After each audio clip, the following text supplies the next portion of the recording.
and you know, so one of the things that people always think about when they think about Doctor Who is that some of the sort of the gobbledygook, if you like, sort of language that's used for lots of different kind of scientific equipment. Did you, or different planets or monsters? Did you quite like that side of it, kind of creating those sort of names? Well, yes, as and when it was useful, when it I could slot it in without it being too problematical. Yes, you do, but it's got to work.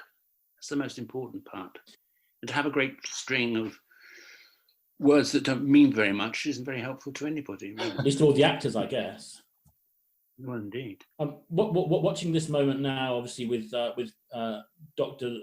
Perry and the policeman, it's impossible, I guess, not to think about one of the sort of elements previously had certainly been about the Doctor's relationship with violence and whether he himself would ever kind of commit a violent act, and the kind of the direction of the show. There'd been a big kind of Mary Whitehouse kind of backlash against the show during the sort of Tom Baker era in particular. But you didn't shy away from sort of showing some of the more violent moments in this era either, Eric.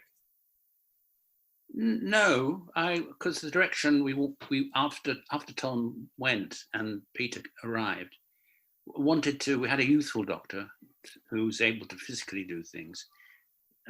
Maybe an older man couldn't, and so we wanted to exploit that. And also, my personal feeling is that, and I've said this many times before, so please forgive me for being boring, is that when you show violence, you should show the consequence of it. It's not something that doesn't have massive consequence. It hurts, it causes you to bleed, and in extreme cases, of course, kills you. Mm.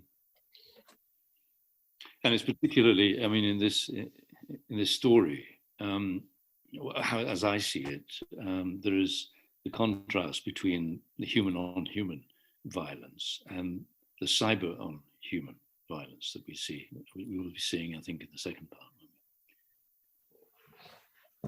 From your point of view, David, obviously you're acting before, and obviously we're going to see you very shortly.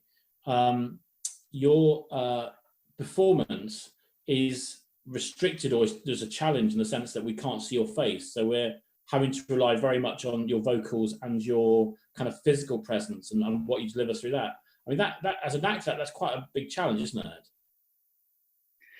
it? It calls on different approaches, I suppose.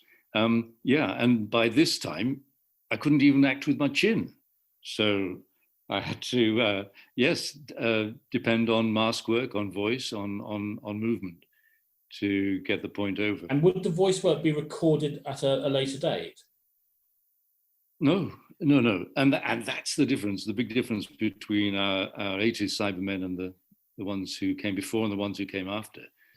That, our Cybermen actually walked and talked simultaneously. It's a very difficult trick, but if you can pull it off, it works.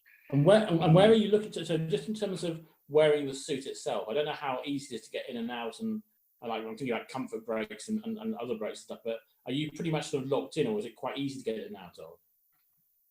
Well, the suit itself is not easy to get into or out of, especially for, I was going to say for Mark Hardy, who was my cyber lieutenant in the previous two stories. He wasn't in this one.